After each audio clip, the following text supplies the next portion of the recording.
चलिए आगे बढ़ते हैं। दिल्ली के कनॉट प्लेस स्थित मैसोनिक क्लब में शनिवार को युग संस्कृति और सड़क सुरक्षा जागरूकता कार्यक्रम का आयोजन किया गया, जिसमें बच्चों ने कला के माध्यम से सड़क सुरक्षा को लेकर जागरूक किया। इस कार्यक्रम का उद्देश्य बच्चों के माध्यम से आमजन को सड़क सुरक्षा के लिए जागरूक करना था। प्रतियोगिता में कार्यक्रम के संचालक और कई स्कूल के बच्चों के साथ उनके माता पिता ने भी भाग लिया। कार्यक्रम में बताया गया कि न सिर्फ बड़ों को ही ट्रैफिक नियमों का पालन करना चाहिए, बल्कि बच्चों को भी सड़क सुरक्षा और ट्रैफिक नियमों के बारे में बताना चाहिए, ताकि वे अभी से सड़क सुरक्षा के नियमों को जान सके और जब बड़े हों तो ट्रैफिक नियमों का पालन करते हुए वाहन चला सके। सबसे पहले तो मैं बहुत बहुत धन्यवाद देना चाहूँगा युग संस्कृति न्यास को, धर्मवीर आचार्य जी को, कि वो जो भी जन कल्याण के कार्य करते हैं उनमें ये बहुत बड़ा प्रयास है और बहुत अच्छा प्रयास है। इसकी जितनी तारीफ़ की जाए उतनी कम है।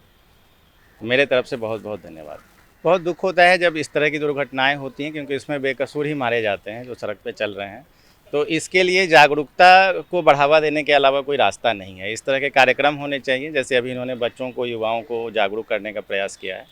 तो हमें बच्चों को सिखाना चाहिए कि भाई जितने भी नियम कानून हैं ट्रैफिक को लेके उनको जानिए, दूसरों को भी अवेयर करिए, खुद भी नियमों का पालन करिए, दूसरों से भी अनुरोध करिए, ताकि हम सभी सुरक्षित रहें, विकास करें। देखिए, बहुत सेंसिटिव इशू है ये। इस पे देश को काम करना और एक्चुअली में हर इंडिविजुअल को काम करना आवश्यक है। रीज़न बीइंग, हमारे देश में हर साल 2 लाख लोग सड़क दुर्घटनाओं में मर जाते हैं। अगर मेरा और आपका इंटरव्यू 1 घंटा चलेगा तो 20 लोग सड़क पर मर जाएंगे इतनी देर में भारत देश के अंदर, और 25 के आसपास लोग परमानेंट डिसेबल, हाथ कट गया, पैर टूट गया, फिर स्पाइन में चोट लग गई, ब्रेन काम नहीं कर रहा। मतलब इतना सीरियस चीज़ है, बट हम लोग इसको लेके बहुत कैजुअल हैं, नंबर 1। नंबर 2, ट्रैफिक एजुकेशन इतना इम्पॉर्टेंट एस्पेक्ट है। एक बच्चे को एवरेज जीवन में अगर 80 साल या 90 साल का जीवन है किसी बच्चे का या किसी भी व्यक्ति का, तो 9 से 10 साल वो सड़क पर बिताता है।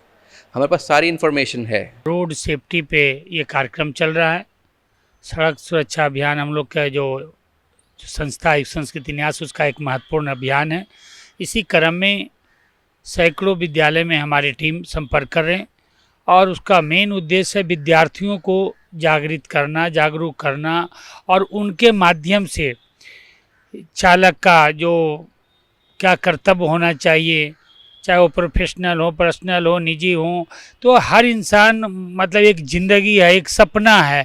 आप गाड़ी चला रहे हैं तो जिनके पास से आप गुजर रहे हैं, तो सड़क पे पैदल चल रहा है, तो हर इंसान के पीछे कोई न कोई परिवार, कोई न कोई उनके उत्तराधिकारी, उनके अभिभावक उनका वेट कर रहे हैं, प्रतीक्षा कर रहे हैं।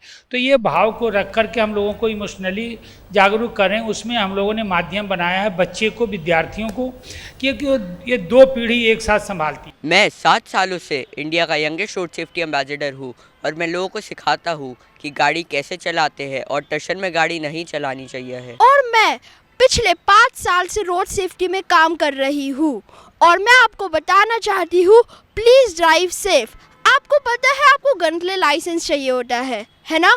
वैसे ही आपको गाड़ी के लिए लाइसेंस क्यों चाहिए होता है? क्योंकि वो भी गन के तरह सेंसिटिव है, वो किसी की भी जान ले सकती है। So please drive safe. India रोज हर साल 1.80 लाख लोग खोती है बस सड़क दुर्घटना के कारण। सोचिए कितना बड़ा चेंज आ सकता है भारत के डेथ पर ईयर में अगर हम गाड़ी सेफली चलाए। सो प्लीज़ ड्राइव सेफ, और हेलमेट अपने पूरे परिवार के लिए पहनिए, पुलिस के लिए नहीं। आपको पता है हिंदुस्तान वर्ल्ड में सबसे टॉप पे आता है रोड एक्सीडेंट्स में। ऑलमोस्ट 2 लाख रोड एक्सीडेंट्स हमारे यहाँ पे होते हैं। इसलिए सड़क सुरक्षा हमारे लिए और उसकी अवेयरनेस होना हमारे लिए बहुत ज़रूरी है। हमारी कंपनी इंफ्रास्ट्रक्चर में है और हम लोग रोड्स बनाते हैं, टनल्स बनाते हैं, अपने हमारा मेट्रोज़ में भी हम काम करते हैं, स्मार्ट सिटीज़ में भी हम काम करते हैं। तो हमारा एक अपने लिए कंपनी का हमारा प्रण है कि हम लोग ज़ीरो फर्टिलिटी पे काम करेंगे। तो हम अपने इक्विपमेंट और हम जो सॉल्यूशंस बनाते हैं वो तो सब हमारा इसी को ध्यान में रख के बनती है कि हमारे रोड फर्टिलिटीज़ जो हैं वो जितनी ज़ीरो हो सके, जितना ज़्यादा हम कर सके ज़ीरो, उतना ज़ीरो हो।